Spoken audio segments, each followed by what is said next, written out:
Ladies and gentlemen, welcome to another edition of Second Take. I am Armand Sadler. We are here after a very exciting episode 20 last week where there was a conspiracy against me and I was eliminated first.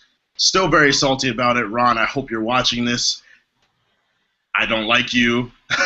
Jill, how's everything? How's it going? Everything's good. I, too, am bitter about last week because I was the second eliminated. You're completely right. There was some conspiracy going on. They teamed up against us. Ron is fired. You will never see him again. This isn't even a problem. We know who the real champ was. It was me, so it's okay.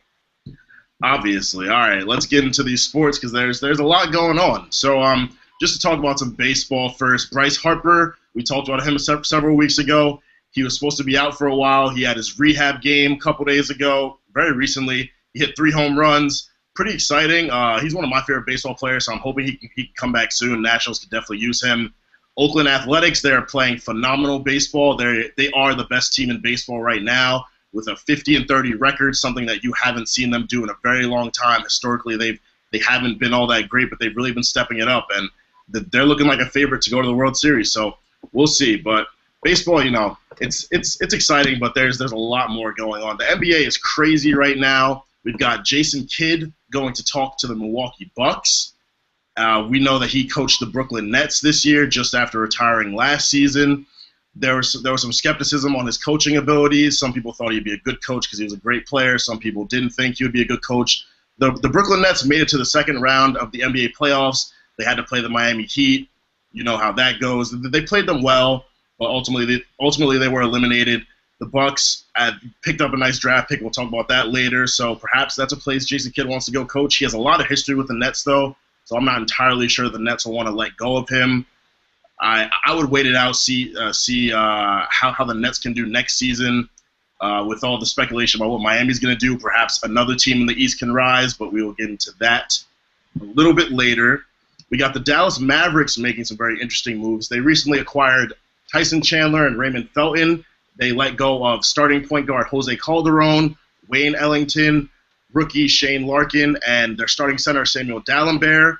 They are trying to increase their chances of landing a star by clearing up cap space. However, they still have to renegotiate a contract with Dirk Nowitzki, and Mark Cuban came out and said he's not willing to make any max deals. Carmelo Anthony's looking for a max deal right now, so I'm not entirely sure how the Mavericks will do landing Carmelo Anthony. LeBron James is probably a long shot for them. They couldn't land Dwight Howard and Darren Williams a couple seasons ago, so not entirely sure how the Mavericks will do with that. Moving on, the Houston Rockets have made a move as well. They're trying to trade Omer Asik to the Pelicans for a 2015 first-round pick, also to clear up some space. They're trying to do the same with Jeremy Lin. We know they're interested in Carmelo Anthony, and they're trying to clear up some space for him. So we'll see how that goes. He could go to the Rockets. I don't know. What are you thinking, Joe? All these off-season moves right now, I can't even tell you what's going to happen. I didn't expect a lot of these moves to go down. I wasn't even thinking Jason Kidd was going to think about leaving. I mean, that was kind of short-lived. This trade with the Knicks, that was kind of surprising as well. There's a lot of weird moves going on. I mean, but anyone wants to talk about is King James, LeBron James opting out. And we should make it known that just because you opt out does not mean you are by any means leaving the team. A lot of players will opt out to kind of push the organization to up their contract, make a bigger contract, and actually Dwayne Wade opted out as well, which was very surprising to me because I didn't even see him even considering that. What's going to happen, I will bet what's going to happen is LeBron and D. Wade are trying to get a bigger deal, going to go right on back to the Heat. He got some pretty good draft picks. We'll talk about that in a little bit, but I would love to see another team in the East be successful. I don't know if the Nets are the team. Interesting you say that. I don't see it happening. Most of the country doesn't see it happening, but I would love to see another team rise in the East. I don't know if it's going to happen. Carmelo is the one that no one really understands. I don't think he's opting out to return to the Knicks. I think he's opting out to leave, and I have no idea where he's going. And I don't even think he knows where he's going at this point. We will be finding out momentarily, I'm hoping. We're all waiting on the edge of our seats trying to figure out where's Carmelo Anthony going to go. Yep. Free agency starts July 1st. Carmelo Anthony will visit the Rockets, the Mavericks, the Lakers, as well as the Bulls. So he could end up on one of those teams. Another interesting thing to talk about, Tim Duncan will be returning for another season. I'm very excited about that. I love Tim Duncan. As we've expressed, he gets better every season. It's not like he's getting older, but he's somehow getting better. If the Spurs keep everyone around, which is looking like they will do, they have a very good chance of repeating. So that's something that Jill, you're making a face. Do you have something? I'm making a face because I didn't think he was going to do this. It's like I didn't like this decision by him at all because we know Tim Duncan's getting up there in age, and yes, he's still very good, but I don't see them repeating next year. I see it as I've said this so many times that the West has so many more teams coming up next year. I've said this a lot too. The Trailblazers and the Warriors are two teams you got to keep your eyes on next year. They're going to be dominant. I don't see the Spurs winning the West next year. I don't see it happening. If I was Tim Duncan, I would have tried to end it on top. Go out with a ring. Go out with a bang. Would have been nice. It is, they're starting to get more young guys on the team. Today is Kawhi Leonard's 23rd birthday. He's pretty young compared to Tim Duncan.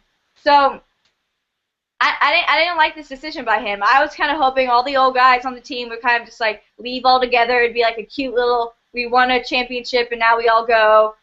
I thought it would be nice, but then nobody did it, so it's not that nice anymore.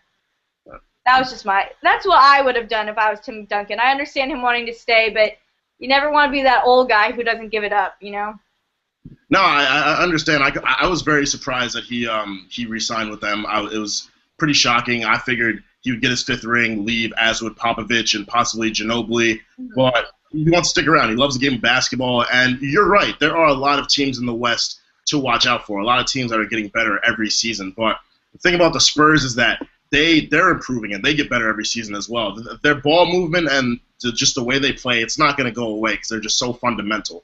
It never goes out of style. Yeah, exactly. It'll never go out of style. A lot of these teams focus on one player and their athleticism and their showmanship, but that goes away after a while. A lot of players are high flyers and crazy, and then when they get older, they kind of lose it. So I'm pretty sure that's a direct Jillian Kushner quote. Are you quoting me? I've said this on Second Take. Viewers, back me up right now. I have said that same statement. Armand's making a face because he knows he just quoted me. Perhaps I'll have to check out some old episodes and see. You probably did say that, but no, you're right, and I'm agreeing with you. It's something that I've come to notice. Yes, Joe, you're right. For once, Second Take, Jillian Kushner is right, and I'm agreeing with her. My gosh. Second Take, this is a great day. Episode 21. Armand agrees with Jillian. All right, back to the topic. Yes, so I'm really excited to see what the Spurs do next year. The Los Angeles Lakers, Nick Young opted out of his contract, which will be interesting. That's money for them that they can use to possibly pick up a star. Paul Gasol is considering returning to the Lakers. I think that might have something to do with the draft pick that they picked up, which we will talk about later. Don't worry, we will get there. But there's a lot. The Lakers still need a coach too. So there's some interesting things that can happen in LA, and I'm pretty curious to see what happens. We know Kobe's coming back next season, and he is ready to dominate. So regardless of what the Lakers do, they're going to have somebody pushing all of them to be absolutely focused and competitive and determined. So can't wait to see what the Lakers do as well.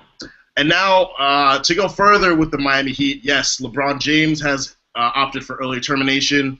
Dwayne Wade opted out, which was shocking to me. I figured he would retire on the Miami Heat, but I can see him going back. Chris Bosh hasn't officially opted out yet, but it's looking like he will do so as well. Monkey see, monkey do. Udonis Haslem opted out, which was also very shocking to me. Udonis Haslem has been with the Miami Heat his entire career. He's a staple in that franchise. He's won as many rings as Dwayne Wade, so I'm pretty surprised about that. I don't know if he'll come back or not. He didn't get much play time, so I don't know. Maybe he'll go somewhere else and try to play. He's getting old. He's definitely not the player he used to be, but that's not important. Everyone's talking about. I think Udonis was just like, oh, they're all doing it. I'm going to do it too. Like, this looks like fun.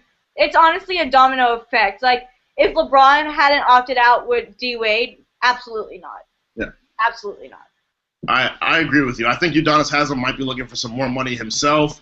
I don't think that's the direction the Miami Heat want to go. This past Wednesday, the big three met and they discussed their future plans. They've been talking about them repeatedly over the course of the past couple days. There's a lot of speculation that this was just a move for them to decide they're going to take some pay cuts and bring in a star. Maybe they want more money and they think they can do it on their own. I'm not entirely sure what's going on with the Miami Heat, but I'm starting to lean towards LeBron James returning. I thought he might leave. I didn't think the Miami Heat had it in them to win any more rings after the disappointment this season, but they got a good draft pick, and there are some good free agents out there. So if Miami Heat can end up landing someone and the big three comes back, very strong possibility that they might be in the NBA Finals again. So we'll see what happens with them. And now for the NBA draft, which was this was probably the most predictable draft that ever existed. The Cavs obviously picked Andrew Wiggins before the draft. There was an analyst talking about how the Cavs were looking for someone like LeBron James, someone who's a long athletic defender. Andrew Wiggins, they drafted him. He was very happy about it. Jabari Parker went to the Bucks, which might be a nice place for Jason Kidd to coach. I don't know if they'll be immediately successful. I think they need to bring some players around Jabari Parker, but he's very talented, so we'll see what he does. The 76ers took a gamble and drafted Joel Embiid. We know that he's hurt. We don't know if he'll be there in the beginning of the season. But if Embiid is there and Nerlens Noel heals up, because we know he got drafted last season, didn't play the entire season because of injury, they'll have Michael Carter-Williams, Embiid, and Nerlens Noel. If they can add a player, the Sixers might become legit again. We know they were a playoff team a couple seasons ago. So we'll see. What other draft picks were you interested in, Joe? I cared about the fact the Lakers picked up Julius Randle. Again, most predictable draft ever. We all knew we were picking up Julius Randle because he was working out the Lakers, doing this and that with the Lakers. A very good pickup. The thing about Julius Randle is he did leave after his freshman year, so he's not as developed as we would like. We discussed this last week. Does the NCAA really do that much, especially when a guy just stays a year? I don't know. My thing with the NBA draft, and basically the NFL draft as well, but especially the NBA draft, is the NBA is so small and each team is so small that in 5 years we'll be talking about these guys and we'll be like, who is that? Because a lot of these guys, it's not going to go much farther than getting drafted, and that's just the sad truth. That's how it is in sports. So I don't really think much into these draft picks. A lot of people do. A lot of people see a change, like, oh, this is a huge deal. The 76ers got that. Like, they're about to be good. Most likely not. The 76ers are not going to be good from one draft pick. That's just my opinion. And if I'm wrong, we'll see. But I don't think I'm going to be wrong. So that's just the way I kind of look at the draft. It is a good pickup. You know, a lot of teams picked up some great players and some interesting trades. My favorite part of the draft was the fact that the NBA honored Isaiah Austin, the Baylor player who was recently diagnosed with a genetic disorder that would end his career, which is very sad, but it was a very emotional moment. And before the Bulls pick, the NBA drafted Isaiah Austin, so he got to have that moment that he's always dreamed of. And that was my favorite part of the draft. I couldn't care less about the draft picks because that was the best pick by far. Absolutely. The Miami Heat ended up getting Shabazz Napier. They originally drafted P.J. Hairston. Then with the trade, Napier ended up on the Heat. We know that they have point guard and big man problems. Well, they have a lot of problems besides the big three, so they need a point guard. We know that Norris Cole will be returning next season. We don't know what Chalmers will end up doing, but with Napier coming in, very strong possibility that Chalmers might be out. That was a slap in the face to Mario Chalmers. Slap in the face. A lot of people were railing on Mario Chalmers during the finals, and Mario Chalmers is a very good player. I don't know why this is coming up. Yes, he did not play as well during the finals as he could have, but he was good during the playoffs. He was good during the season. Heat fans, that's the problem. But this kind of just looks like an exit for Mario Chalmers. If your organization goes and drafts somebody to fill your spot and you're not even leaving yet, they're not. You need to go. Mario Chalmers can find another team easily. I would get out of there. It's not working, clearly. Yeah, no, there are absolutely quite a few teams with point guard needs. I would look at the Indiana Pacers. I don't really think George Hill's the guy for them, so perhaps Chalmers should go there. That would definitely be a slap in the face back to the Miami Heat because they're pretty fierce rivals with the Pacers right now. That would be a pretty interesting matchup, Mario Chalmers going against LeBron James and Wade and all of them. So we'll see. I mean, Chalmers hasn't left the team yet, but I think that's what's going to end up happening with the Miami Heat. As far as Napier coming there, I don't think he's the answer to all their problems, though. I do think they still need to pick up a big man who can score in the low post. Teams are figuring out how to stop the big three, and the Miami Heat really don't have anything besides the big three. Norris Cole, Ray Allen, solid bench players, but clearly they weren't enough this season. So I don't know. We'll see what happens with the Heat. I mean, this is how I feel. I'm saying this about the draft. One person will not change the team, one pickup. Especially, yes, Shabazz Napier is very good, but is he going to fix all the problems like you said? No, it's not going to happen. And just like during the Spurs Heat series, built versus bought. You want to build the team, you don't want to buy it. Look at what's worked. Spurs are very successful with their building. Heat, they just buy the people. It is about building these players, molding this team together. Absolutely. Now let's move on to the World Cup. There were some very interesting games this weekend. I had the opportunity to watch the Brazil-Chile game, which ended in penalty kicks. Neymar hit the winning goal. That was a great game. Brazil, after the game, expressed that because that game was so close, they really need to stop being polite to teams. They're going to be more aggressive from now on. They're going to be dominating teams. I mean, everyone feels Brazil's the favorite to win. They're hosting it. They're clearly the best team, in my opinion, and in a lot of people's opinions. So I think that Brazil is finally realizing that they need to stop playing down to the level of these teams that they're playing, and they just need to dominate them and kind of roll through to the championship. Also, Colombia defeated Uruguay. James Rodriguez was phenomenal. He's been phenomenal these past couple games. He's 22 years old. He scored a goal in every game of his World Cup. Absolutely remarkable. Colombia has a lot to look forward to in future World Cups. They have to play Brazil next. Not entirely sure if they'll be able to beat them. That is going to be an amazing game. I can't even explain how great it's going to be. And Colombia is on fire. I would not rule them out. I think if anyone's going to beat Brazil, it's Colombia. Colombia is coming hot. They're destroying. They're outplaying every single team. Offense, defense, everything. I wouldn't rule that out at all. I could definitely see Colombia beating Brazil. As far as Brazil winning on the penalty kick, I heard some stat that like over 90% of penalty kicks go in. I mean, it's the easiest way to win a game because the goalie has to make a decision, 50-50. Do I jump left or right? And even if they jump the right way, they might still not get it. So penalty kicks are definitely the way to win a game. That happened today in the Mexico versus Netherlands game. Another penalty kick. I was shocked that Mexico lost that game.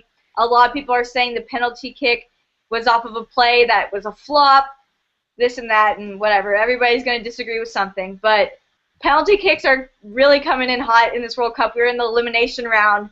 So that means you lose, you're gone. USA is very nervous. We're playing Belgium on Tuesday. And USA, you know, we made it to the elimination round the last World Cup, and we were eliminated by Ghana. So we already got rid of Ghana. We handled that. That was a big move for us. Belgium is going to be hard, especially if we don't have Josie Altidore again. I'm hoping he'll be back by now, but we're never too sure.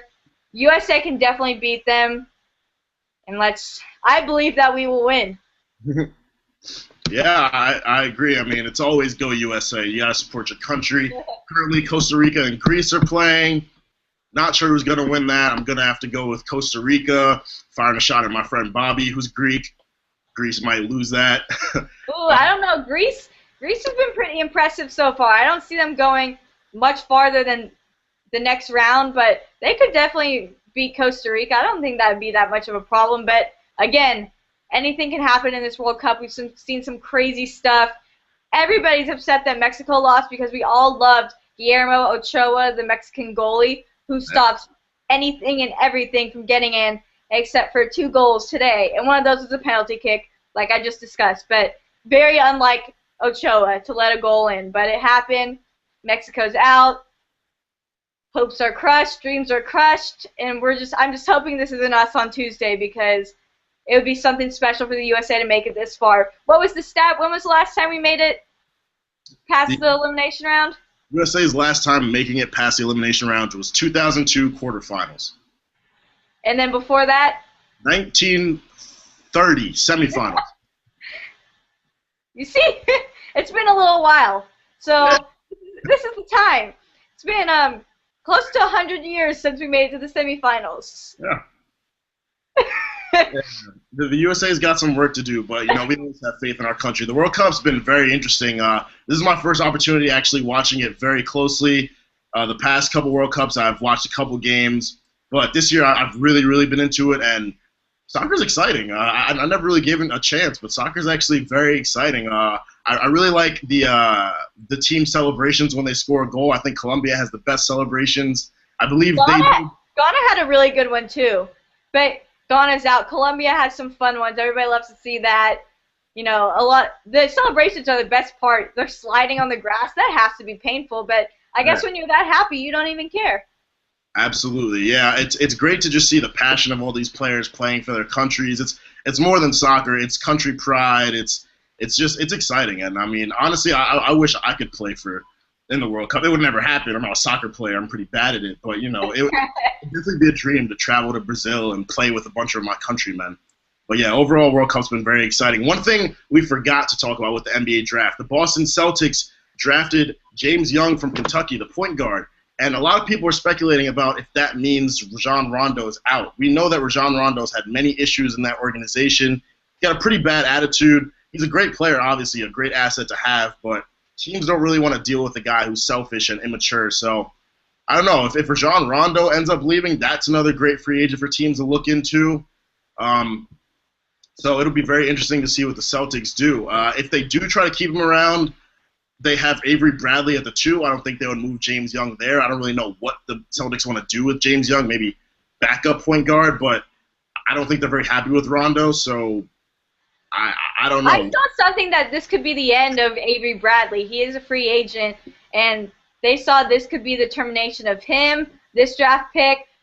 With Rondo, I don't even know why Rondo stayed. Everybody left him. Everybody left him. Yeah. I couldn't believe he stayed on the team. If he leaves, he's going to find another team, just like you said. He's a very good player. Yeah, he has an attitude, but I would too. If I was on a team with all these people and everybody left me, I'd have an attitude too. I don't blame you. The Celtics have been extremely disappointing ever since everybody left. I understand your pain, Rondo. Like, I get it. I get why you're annoyed. So if you're out, be nice to another team. No one wants your bad attitude. Be annoyed with the Celtics. That's okay, but not another team. Again, I already said what I feel about these draft picks. I don't think you can put all your faith in this youngster. James Young is very young, like his last name. And so would you get rid of Rondo for James Young? Wouldn't be the best move. Right. Yeah, no, this was a great draft class, but at the same time, I don't know if all these draft picks will make drastic changes to the teams that they're on. I think Andrew Wiggins will add some great things to the Cavs. They might become a playoff team. They were supposed to be one this year. That didn't happen. The Bucks, like I said, Jabari Parker definitely won't make them a great team, but they'll show some slight improvements. The Sixers probably can make the most changes with Joel Embiid as long as he's healthy and Nerlens Noel comes back. But like you said, you can't put all your eggs into these draft picks baskets. We've seen that with Greg Oden, his injury. All we talk about is Greg Oden. Greg Oden is like the token failed draft pick. We like to talk about it. Why is he still in the league? That is the million-dollar question right now. But that's what you have to remember. It's stuff like that happens. I mean, even in the NFL, you see these top picks, and like we talked about the Heisman thing. Who? Like, who are these people now? Where are they now? So, yes, you want to get a good player that came out of college, but is college success indicative of NBA success? Absolutely not. Especially when you were in college for 1 year. Yep. Yeah, and something that really struck me as kind of weird, and I'm hoping for the best for Joel Embiid's career, is that they showed a side-by-side picture of him and Greg Oden when he got drafted. And I was like, wow, they're trying to curse this guy. Why would they do that to him? He's got a bright future ahead of him as long as he's healthy, and they put the Oden curse on him. I'm really hoping that he plays more than 60 games in, 9 seasons? I'm really hoping that Embiid is like a consistent starter because we saw that Greg Oden was not. The verdict's still out on Anthony Bennett, but like we said, you really can't put your eggs into all these draft picks baskets. So I'm excited to see what they do, and I'm excited for the NBA season. It just ended, but I'm patiently waiting for the winter when it begins again. Also waiting for the NFL. Haven't really heard too much besides the Redskins. A certain newspaper isn't going to refer to them as the Redskins anymore. I mean, that's all the drama. That is going to keep coming up. It's at the point where just change the name. Why? You don't need this negative energy. One thing we have not heard about in a good amount of time, which has been quite beautiful, it's Donald Sterling. Very true. I haven't heard about him. I'm pretty sure there's a meeting coming up in July 7th to decide what's happening with him. So this quiet break from Donald Sterling will not last much longer. Well, it's been nice while it's lasted. I believe that is all. I want to thank you guys for tuning in.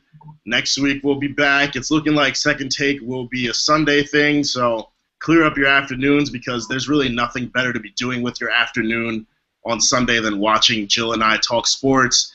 Very strong possibility we will be bringing Anthony or Mayank on the show next week. We know you guys like them. I'm pretty salty towards them because they went further than me in around the horn last week, but we like them, so they can come back. Again, thank you guys for tuning in, and we will see you next week.